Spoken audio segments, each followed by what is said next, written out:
യെശയ്യാ പ്രവാചകന്റെ പുസ്തകത്തിൽ നിന്നുള്ള വായന 5-ാം അധ്യായം. കർത്താവിൻ്റെ മുന്തിരിത്തോപ്പ്. എൻ്റെ പ്രിയനു വേണ്ടി അവന് തൻ്റെ മുന്തിരിത്തോട്ടത്തിന് നേരെയുള്ള സ്നേഹത്തെ പ്രകീർത്തിച്ചുകൊണ്ട് ഞാനൊരു ഗാനം ആലപിക്കട്ടെ. വളരെ ഫലപുഷ്ടിയുള്ള കുന്നിൽ എൻ്റെ പ്രിയന് ഒരു മുന്തിരിത്തോട്ടം ഉണ്ടായിരുന്നു. അവൻ അത് കിളച്ച് കല്ലുകൾ നീക്കി വിശിഷ്ടമായ മുന്തിരിച്ചെടികൾ നട്ടുപിടിപ്പിച്ചു. അതിൻ്റെ മധ്യത്തിൽ അവൻ ഒരു കാവൽ മാടം പണിതു. മുന്തിരിച്ചക്ക് കുഴിച്ചിടുകയും ചെയ്തു. അത് വിശിഷ്ടമായ മുന്തിരിപ്പഴം നൽകുമെന്ന് അവൻ പ്രതീക്ഷിച്ചിരുന്നു. എന്നാൽ അത് പുറപ്പെടുവിച്ചത് കാട്ടുമുന്തിരിപ്പഴമാണ്. ജെറുസലേം നിവാസികളെ, യൂദായിൽ വസിക്കുന്നവരെ, എന്നെയും എൻ്റെ മുന്തിരിത്തോട്ടത്തെയും കുറിച്ച് നിങ്ങൾ തന്നെ വിധി പറയുവിൻ. എൻ്റെ മുന്തിരിത്തോട്ടത്തിനു വേണ്ടി ഞാൻ ചെയ്തതിലേറെ എന്താണ് ചെയ്യേണ്ടിയിരുന്നത്? ഞാൻ നല്ല മുന്തിരി അതിൽ നിന്ന് പ്രതീക്ഷിച്ചപ്പോൾ എന്തുകൊണ്ടാണ് അത് കാട്ടുമുന്തിരിപ്പഴം പുറപ്പെടുവിച്ചത്? ഈ മുന്തിരിത്തോപ്പിനോട് ഞാൻ എന്തു ചെയ്യുമെന്ന് ഇപ്പോൾ പറയാം. ഞാൻ അതിൻ്റെ വേലി പൊളിച്ചു കളഞ്ഞ് നാശത്തിന് വിട്ടുകൊടുക്കും. അതിൻ്റെ മതിലുകൾ ഞാൻ ഇടിച്ചു തകർക്കും. തോട്ടം ചവിട്ടി മെതിക്കപ്പെടും. ഞാൻ അതിനെ ശൂന്യമാക്കും. അതിനെ വെട്ടിയൊരുക്കുകയോ അതിൻ്റെ ചുവട് കിളയ്ക്കുകയോ ചെയ്യുകയില്ല. അവിടെ മുൾച്ചെടികളും മുള്ളുകളും വളരും. അതിന്മേൽ മഴ വർഷിക്കരുതെന്ന് ഞാൻ മേഘങ്ങളോട് ആജ്ഞാപിക്കും. സൈന്യങ്ങളുടെ കർത്താവിൻ്റെ മുന്തിരിത്തോട്ടം ഇസ്രായേൽ ഭവനമാണ്. യൂദാ ജനമാണ് അവിടുന്ന് ആനന്ദം കൊള്ളുന്ന കൃഷി. നീതിക്ക് വേണ്ടി അവിടുന്ന് കാത്തിരുന്നു. ഫലമോ രക്തച്ചൊരിച്ചിൽ മാത്രം. ധർമ്മനിഷ്ഠയ്ക്ക് പകരം നീതി നിഷേധിക്കപ്പെട്ടവരുടെ നിലവിളി. അധർമ്മികൾക്ക് ദുരിതം. മറ്റാർക്കും വസിക്കാൻ ഇടം കിട്ടാത്ത വിധം വീടോട് വീട് ചേർത്ത് വയലോട് വയൽ ചേർത്ത് അതിൻ്റെ മധ്യത്തിൽ തനിച്ചു വസിക്കുന്നവർക്ക് ദുരിതം. സൈന്യങ്ങളുടെ കർത്താവ് ശപഥം ചെയ്യുന്നത് ഞാൻ കേട്ടു. അനേകം മന്ദിരങ്ങൾ നിർജ്ജനമാകും. മനോഹരമായ മാളികകൾ വസിക്കാൻ ആളില്ലാതെ ശൂന്യമായി കിടക്കും. 10 ഏക്കർ മുന്തിരിത്തോട്ടത്തിൽ നിന്ന് 1 ബത്ത് വീഞ്ഞും 1 ഹോമർ വിത്തിൽ നിന്ന് 1 ഏഫ ധാന്യവും മാത്രം വിളവ് ലഭിക്കും.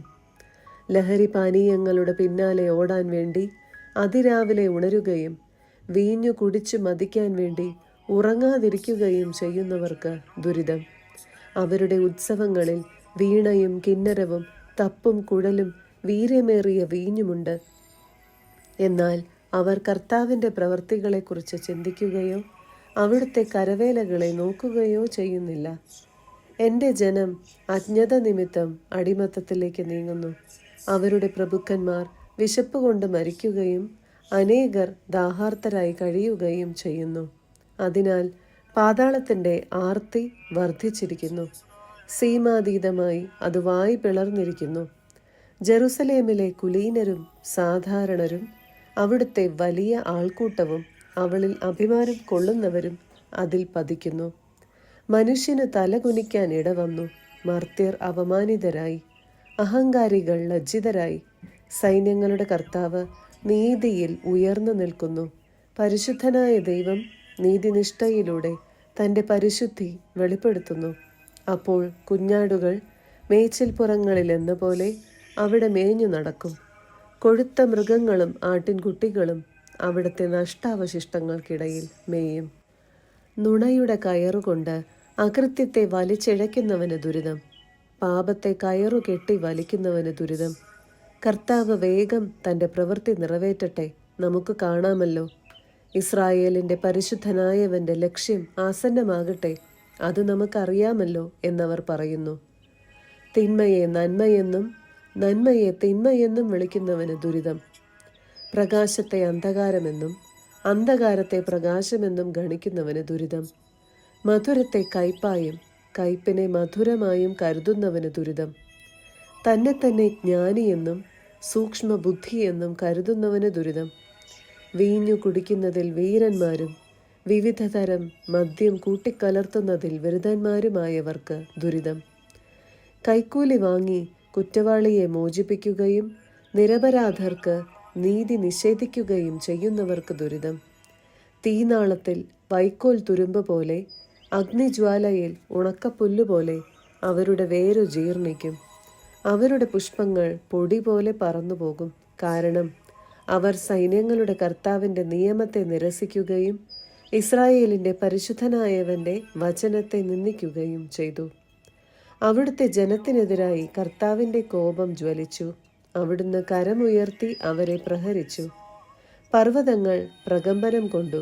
അവരുടെ മൃതശരീരങ്ങൾ തെരുവീഥികളിൽ മാലിന്യം പോലെ കിടന്നു. എന്നിട്ടും അവിടുത്തെ കോപം ശമിച്ചിട്ടില്ല. അവിടുത്തെ കരം ഇപ്പോഴും ഉയർന്നു നിൽക്കുന്നു.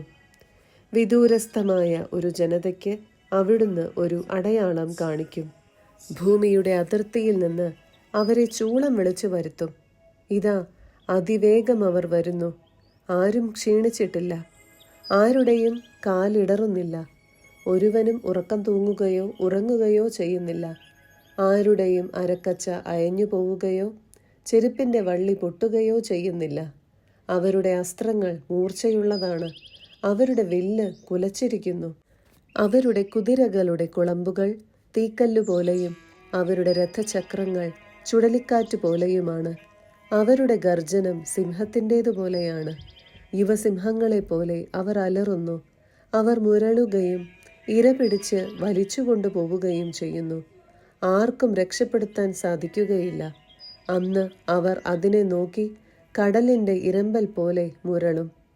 ആരെങ്കിലും ദേശത്തേക്ക് നോക്കിയാൽ അവിടെ അന്ധകാരവും അസ്വസ്ഥതയും ആയിരിക്കും. കാർമേഘങ്ങൾ പ്രകാശത്തെ വിഴുങ്ങിക്കളയും. 6-ാം അധ്യായം. ഏശയ്യായുടെ ദൗത്യം. ഉസിയ രാജാവ് മരിച്ച വർഷം കർത്താവ് ഉന്നതമായ ഒരു സിംഹാസനത്തിൽ ഉപവിഷ്ടനായിരിക്കുന്നത് ഞാൻ കണ്ടു. അവിടുത്തെ വസ്ത്രാഞ്ചലം ദേവാലയം മുഴുവൻ നിറഞ്ഞു നിന്നു. അവിടുത്തെ ചുറ്റും സെറാഫുകൾ നിന്നിരുന്നു. അവയ്ക്ക് 6 ചിറകുകൾ വീതമുണ്ടായിരുന്നു. 2 ചിറകുകൾ കൊണ്ട് മുഖവും 2 കൊണ്ട് പാദങ്ങളും അവ മറച്ചിരുന്നു. 2 ചിറകുകൾ പറക്കാനുള്ളവയായിരുന്നു. അവ പരസ്പരം ഉദ്ഘോഷിച്ചുകൊണ്ടിരുന്നു, പരിശുദ്ധൻ, പരിശുദ്ധൻ, സൈന്യങ്ങളുടെ കർത്താവ് പരിശുദ്ധൻ. ഭൂമി മുഴുവൻ അവിടുത്തെ മഹത്വം നിറഞ്ഞിരിക്കുന്നു. അവരുടെ ശബ്ദഘോഷത്താൽ പൂമുഖത്തിൻ്റെ അടിസ്ഥാനങ്ങൾ ഇളകുകയും ദേവാലയം ധൂമപൂരിതമാവുകയും ചെയ്തു. ഞാൻ പറഞ്ഞു, എനിക്ക് ദുരിതം, ഞാൻ നശിച്ചു. എന്തെന്നാൽ ഞാൻ അശുദ്ധമായ അധരങ്ങളുള്ളവനും അശുദ്ധമായ അധരങ്ങളുള്ളവരുടെ മധ്യേ വസിക്കുന്നവനുമാണ്. എന്തെന്നാൽ സൈന്യങ്ങളുടെ കർത്താവായ രാജാവിനെ എൻ്റെ നയനങ്ങൾ ദർശിച്ചിരിക്കുന്നു. അപ്പോൾ സെറാഫുകളിലൊന്ന് ബലിപീഠത്തിൽ നിന്ന് കൊടിൽ കൊണ്ട് എടുത്ത ഒരു തീക്കനലുമായി എൻ്റെ അടുത്തേക്ക് പറന്നു വന്നു. അവൻ എൻ്റെ അധരങ്ങളെ സ്പർശിച്ചിട്ട് പറഞ്ഞു, ഇത് നിന്റെ അധരങ്ങളെ സ്പർശിച്ചിരിക്കുന്നു. നിന്റെ മാലിന്യം നീക്കപ്പെട്ടു, നിന്റെ പാപം ക്ഷമിക്കപ്പെട്ടിരിക്കുന്നു. അതിനുശേഷം കർത്താവ് അരുളി ചെയ്യുന്നത് ഞാൻ കേട്ടു. ആരെയാണ് ഞാൻ അയക്കുക? ആരാണ് നമുക്ക് വേണ്ടി പോവുക? അപ്പോൾ ഞാൻ പറഞ്ഞു, ഇതാ ഞാൻ, എന്നെ അയച്ചാലും. അവിടുന്ന് അരുളി ചെയ്തു, പോവുക, ഈ ജനത്തോട് പറയുക, നിങ്ങൾ വീണ്ടും വീണ്ടും കേൾക്കും, മനസ്സിലാക്കുകയില്ല. നിങ്ങൾ വീണ്ടും വീണ്ടും കാണും, ഗ്രഹിക്കുകയില്ല. അവർ കണ്ണുകൊണ്ട് കാണുകയും ചെവി കൊണ്ട് കേൾക്കുകയും ഹൃദയം കൊണ്ട് ഗ്രഹിക്കുകയും അങ്ങനെ മാനസാന്തരപ്പെട്ട് സൗഖ്യം പ്രാപിക്കുകയും ചെയ്യാതിരിക്കേണ്ടതിന് അവരുടെ ഹൃദയങ്ങളെ കഠിനമാക്കുകയും ചെവികളെ മന്ദീഭവിപ്പിക്കുകയും കണ്ണുകളെ അന്ധമാക്കുകയും ചെയ്യുക. കർത്താവേ, ഇത് എത്ര നാളത്തേക്ക് എന്ന് ഞാൻ ചോദിച്ചു.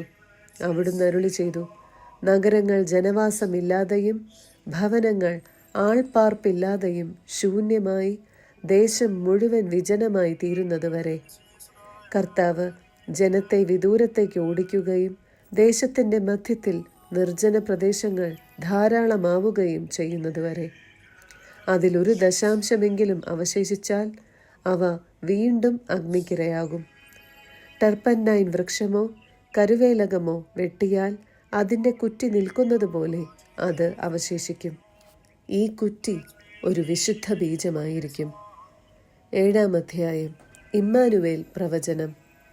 യൂദാ രാജാവായിരുന്ന ഉസിയായുടെ പുത്രനായ യോഥാമിൻ്റെ പുത്രൻ ആഹാസിൻ്റെ കാലത്ത് സിറിയ രാജാവായ റസീനും ഇസ്രായേൽ രാജാവും റമാലിയായുടെ പുത്രനുമായ പെക്കായും ജെറുസലേമിനെതിരെ യുദ്ധത്തിന് വന്നു. എന്നാൽ അവർക്കതിനെ കീഴടക്കാൻ കഴിഞ്ഞില്ല. സിറിയ എഫ്രായിമിനോട് സഖ്യം ചെയ്തിരിക്കുന്നു എന്ന് ദാവീദ് ഭവനം അറിഞ്ഞപ്പോൾ കൊടുങ്കാറ്റിൽ വനത്തിലെ വൃക്ഷങ്ങൾ ഇളകുന്നതുപോലെ അവൻ്റെയും ജനത്തിൻ്റെയും ഹൃദയം വിറച്ചു. കർത്താവ് ഏശയ്യായോട് അരുളി ചെയ്തു, നീ പുത്രനായ ഷെയാർയാശുബുമൊത്ത് ചെന്ന് അലക്കുകാരൻ്റെ വയലിലേക്കുള്ള രാജവീഥിയുടെ അരികെയുള്ള മേൽക്കളത്തിലെ നീർച്ചാലിൻ്റെ അറ്റത്ത് വെച്ച് ആഹാസിനെ കണ്ട് ഇപ്രകാരം പറയുക: ശ്രദ്ധിക്കുക, സമാധാനമായിരിക്കുക, ഭയപ്പെടേണ്ട. പുകഞ്ഞുകൊണ്ടിരിക്കുന്ന ഈ 2 തീക്കൊള്ളി നിമിത്തം റസീൻ്റെയും സിറിയായുടെയും റമാലിയായുടെ പുത്രൻ്റെയും ഉഗ്രകോപം നിമിത്തം നീ ഭയപ്പെടരുത്. നമുക്ക് യൂദായ്ക്കെതിരെ ചെന്ന് അതിനെ ഭയപ്പെടുത്തുകയും കീഴടക്കി തബേലിൻ്റെ പുത്രനെ അതിൻ്റെ രാജാവായി വാഴിക്കുകയും ചെയ്യാമെന്ന് പറഞ്ഞുകൊണ്ട് സിറിയായും എഫ്രായിമും റമാലിയായുടെ പുത്രനും നിനക്കെതിരെ ഗൂഢാലോചന നടത്തി. ആകയാൽ ദൈവമായ കർത്താവ് അരുളി ചെയ്യുന്നു, അത് സംഭവിക്കുകയില്ല, ഒരിക്കലും സംഭവിക്കുകയില്ല. സിറിയായുടെ തലസ്ഥാനം ദമാസ്കസും ദമാസ്കസിൻ്റെ തലവൻ റസീനുമാണ്. 65 വർഷത്തിനുള്ളിൽ എഫ്രായിം ഛിന്ന ഭിന്നമാക്കപ്പെടും. മേലിൽ അത് ഒരു ജനതയായിരിക്കുകയില്ല.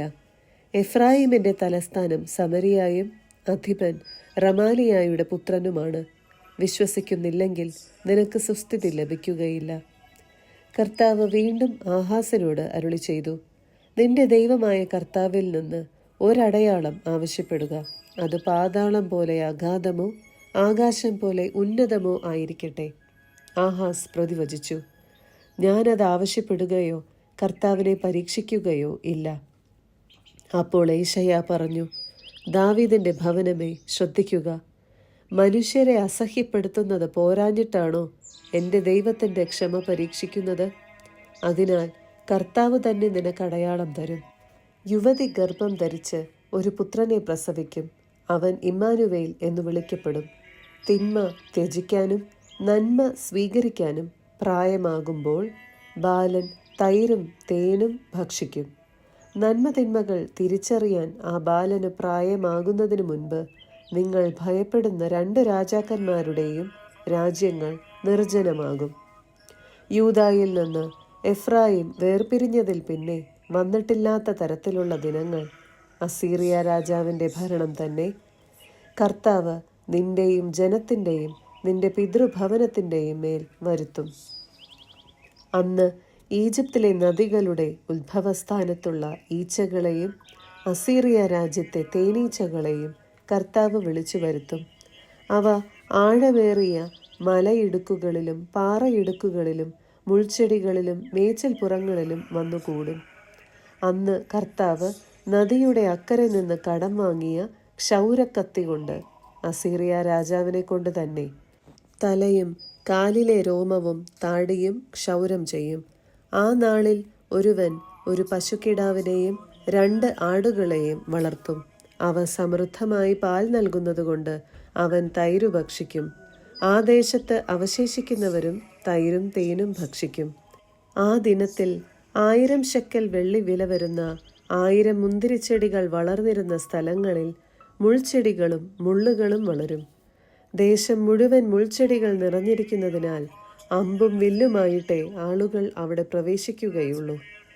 തൂമ്പ കൊണ്ട് കിളച്ചിളക്കപ്പെട്ടിരുന്ന ആ കുന്നുകളിൽ ഇന്ന് മുള്ളും മുൾച്ചെടിയും നിറഞ്ഞിരിക്കുന്നതിനാൽ നീ അവിടെ പ്രവേശിക്കുകയില്ല.